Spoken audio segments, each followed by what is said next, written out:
Hello, everyone, and welcome to a special spotlight presentation presented by Historic Beverly. Today, we're going to be learning a little bit about the story of the Hannah and the Nautilus. And you may have, if you're from Beverly, seen the image of the Hannah or heard the name of the Hannah mentioned quite often.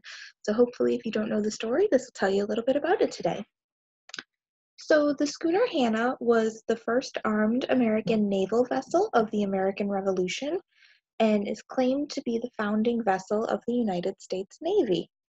She was a fishing schooner and she was brought into the war by Captain John Glover of Marblehead, Massachusetts. And the Battle of the Hannah and the Nautilus occurred on October 10th, 1775 in Beverly Harbor. It was the beginning of the Revolution at sea, as it was the first naval engagement of the war between an official American warship and the British sloop of war, the Nautilus.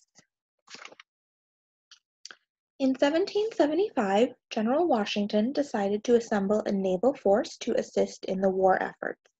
He hoped that a naval force would help disrupt the steady stream of supply ships that were keeping the British forces well stocked. Disrupting these supply ships could also mean that American forces could keep any of the arms, ammunition, and equipment that they seized.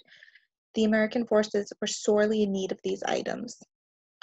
John Glover was a merchant and ship owner from Marblehead who also owned a wharf here in Beverly.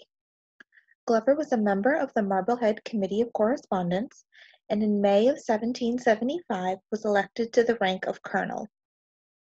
In late July of 1775, he was given orders to hire and arm a local vessel to begin seizing unguarded British supply ships. What we see here is John Glover's signature. On the left, we see his signature from a 1773 document, which was a letter to a Boston merchant.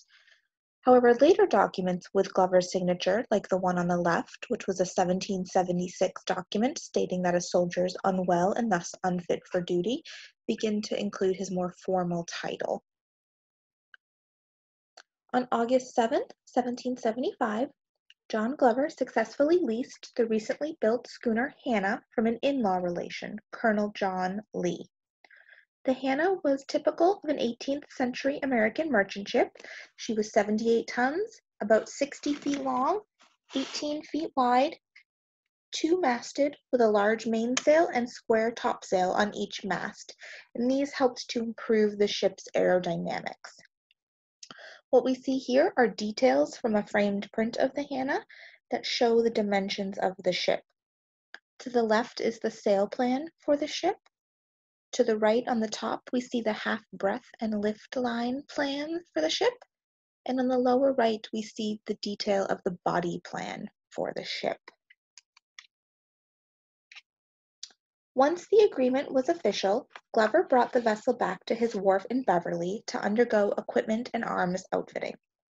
The wharf in Beverly was an excellent location to undertake this work away from British spies. The channel into Beverly Harbor was very narrow and ran a twisted course for over a mile. The edge of the channel was lined with sandbars and mussel beds, and that increased the difficulty of navigating the channel for many of those who were not familiar with it. Once at the wharf, workers enlarged the living space for the crew, added a fireplace for cooking, produced new sails to increase the ship's speed even further, and mounted 4 small cannons and 6 swivel guns on the ship. This 1886 map seen here shows the detail of the Beverly wharves, and unfortunately no illustration of the waterfront exists from the 17th century, but fortunately the area changed very little in the 100 years after the Revolution, so it gives a really good idea of how it would have looked at that time. The red star that you see almost right in the middle of this image was added by us to indicate the approximate location of Glover's wharf. Captain Nicholas Broughton of Marblehead was selected to command the Hannah, and he chose several members of Glover's regiment to serve as the ship's crew alongside him. This that we're seeing here is a model of what the Hannah would have looked like at the time of her outfitting, just prior to the battle, with the sails down, of course. Now, in comparison to the Hannah, the Nautilus was built in Bristol, England in 1762 and was commanded by Royal Navy Captain John Collins. Although the ship was smaller for an average British warship, she was still bigger than the Hannah. And in comparison, the Nautilus was 98 feet long, 27 feet wide, and 3-masted. The ship was also outfitted with 8 9-pound cannons along each side and could accommodate a crew of 125 men. Which takes us to the day of the battle. So at around 1 p.m. on Tuesday, October 10th, 1775, the logbook of the Nautilus indicates that the Hannah was sighted leaving Beverly's harbor.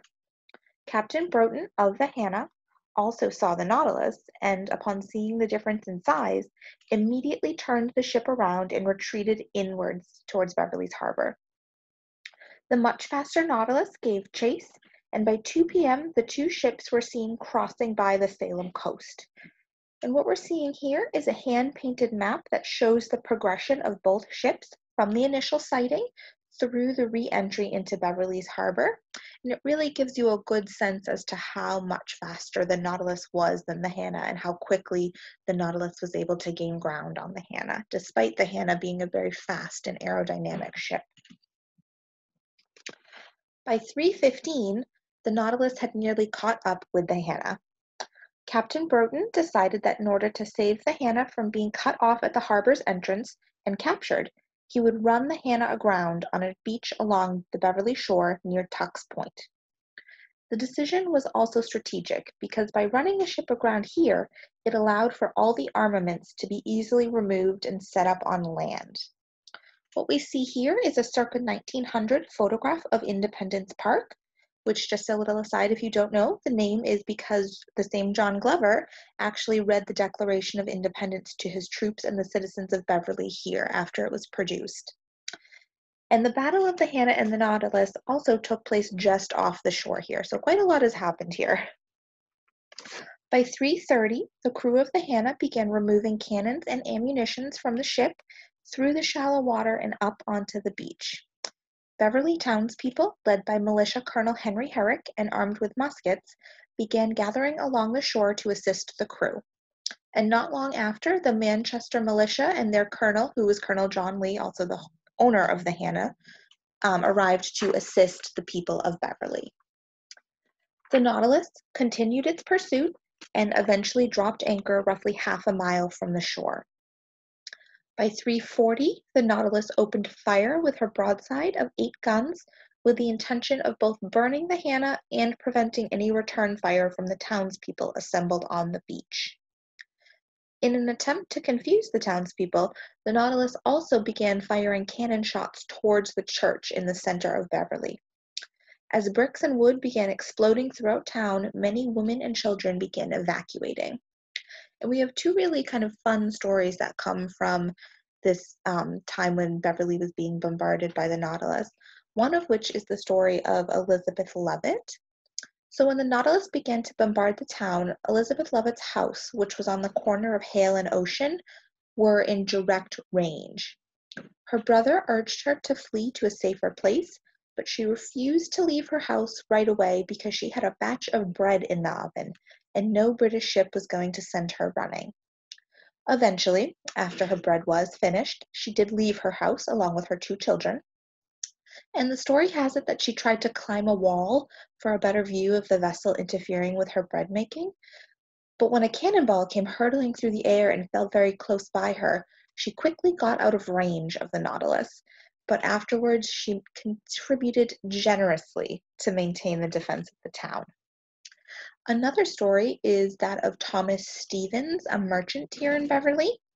So when the Nautilus was opening fire on the town, one of the shots struck the chase house of Mr. Stevens, which was located right next to the church that the Nautilus was actually aiming for. However, this struck his chase house and destroyed his chase. This destruction of his property proved just too much for him, and he seized his musket and rushed to the beach and proceeded to fire at the Nautilus. Of course, his shots were not really making it there. The militias on the beach, however, were not fooled by the Nautilus' attempts to fire upon the town, and the men took positions behind rocks and began returning fire. The Nautilus ordered some of the crew to prepare a launch for a small party of men with the intention of burning the Hannah. By 4 p.m., the tide had noticeably receded, and the number of armed citizens on the shoreline had increased. 3 of the cannons removed from the Hannah were also set up on the shore and began firing at the Nautilus.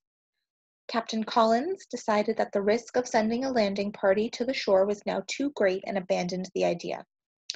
Instead, the Nautilus bombarded the Hannah with cannon fire, completely destroying her masts and rigging and causing severe damage to the bow and stern.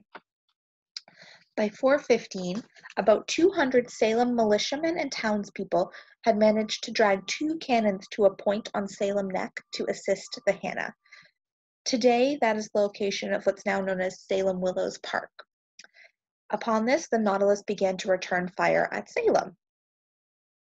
By 4:50, with sundown approaching, Captain Collins of the Nautilus decided that it was time to weigh anchor and escape the crossfire. However, this process was made much more complicated by the fact that earlier in the day, when the Nautilus anchored, they anchored directly above a mussel bed. The wind and the receding tide had made it so the ship could not haul its anchor or turn around quickly enough to avoid running aground. Multiple efforts were made to turn the ship, but to no avail, and by 6:45 that evening, Captain Collins abandoned all further efforts to move the ship, and the ship and crew could only take cover from the volley of fire and wait for the tide to come in again. By 7:30 that night, the Nautilus floated free, and by 8 o'clock had left Beverly's harbor. The gunfire had lasted almost 4 hours, and both ships suffered extreme damage. On the British side, there were 2 casualties, and only 1 on the American side, and the American casualty was actually caused by friendly fire from the Salem townspeople. After leaving the harbor, the Nautilus anchored off of Cape Ann for the night, and the Hannah remained where she was, grounded. What we're seeing here is actually a really cool piece of history. This is one of the 9-pounder cannonballs that was fired from the Nautilus at the Hannah during the engagement. This cannonball was recovered from the beach that you saw in the previous photo. And what we see here in the image, we see a red arrow in the image on the right, and that's pointing out the seam that can be seen along the middle of the cannonball, and that's where the cannonball would have been molded together. Although damaged, the Nautilus was still functioning as a seizure ship, and at 5 a.m. the following morning, which would have been Wednesday, October 11th, the ship captured an American vessel bound for Salem. In Beverly, the Beverly selectmen decided to call for a town meeting to discuss protecting the harbor after this incident. That meeting took place the following day, which was Thursday, October 12th, and at that meeting, the town voted to purchase 2 9-pounder and 2 4-pounder cannons and to build a breastwork or fort on Woodbury's Point, now Lynch Park. Seen here is the official record of the Beverly Town meeting that was held on that day, Thursday, October 12th, 1775, when the townspeople approved the motions of the selectmen to bolster Beverly's defenses by purchasing those cannons and by building those fortifications. Sometime in the few weeks after the battle, the Hannah was refloated and she was taken to Lee's Wharf in Manchester. And by January 1776, the Hannah had been rechristened the Lynch. Now, interestingly enough, it seems that John Glover was intentionally avoiding telling General Washington about what had happened between the Hannah and the Nautilus. He never really mentions that the engagement even took place in any of the correspondence between them. And in a letter just a few days after the engagement, on October 15th, he totally fails to mention that a battle even took place. He wrote to Washington that Captain Broughton, who was the captain of the Hannah, was unwell, but that he hoped it was nothing more than a bad cold, which he took at the time of running his vessel on shore, which of course is alluding to the fact that the Hannah had been grounded during the battle. On January 26, 1776, Washington, who was seemingly unaware that the ship Lynch was actually the Hannah, appointed Boston ship captain John Ayres to command the Lynch, and by February 3rd, the ship was ready to be moved back to Beverly, where she underwent continued repairs.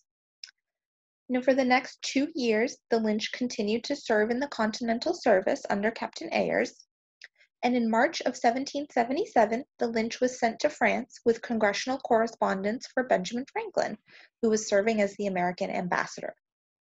The Lynch was intended to return to America with military supplies, but unfortunately never made it. The Lynch was captured by a British ship off of the French coast, and the captured ship was taken to England. The Lynch was sold as a prize according to British law, and at this point unfortunately disappears from the historical record. What happened to the ship for the remainder of its time is unknown. Although the physical ship has been lost to history, the story of the Hannah has become an important piece of history that Beverly has truly embraced. In the centuries since the battle took place, the Hannah has become an important symbol here in Beverly, as I mentioned at the beginning of this presentation. The image of the ship can be found on calendars, buttons, pins, and ornaments. Her story can be found in books and newspaper articles. She has served as inspiration for hundreds of pieces of artwork. She served as the inspiration for the naming of the school Hannah. Now, what we see here are just a few of the items that are in the Historic Beverly collection that commemorate the Hannah. And as I mentioned, in the years since the battle, her image and story have really become ingrained in Beverly's history as reflected by these pieces here. So what we see here on the top left are an ornament that features the image of the Hannah, and below that, a button celebrating the 300th anniversary of the town of Beverly's incorporation. In the center, we see a color oil painting of an artist's rendering of the Hannah at Glover's Wharf. And then all the way to the right, we see a black and white sketch of an artist's rendering of the Hannah at sea. I want to thank everyone for attending this presentation on the Hannah and the Nautilus today. I hope you enjoyed it. All of the images that you saw today can be found at the Historic Beverly online collection, which you can view by going to that link there. Of course, some of these pieces are currently on view at the Cabot House, so if you'd love to stop by, we'd love to see you and talk a little bit more about this. Thank you again for attending this talk, and we hope that you attend another one, and we hope to see you at a program soon. Thanks. Bye-bye.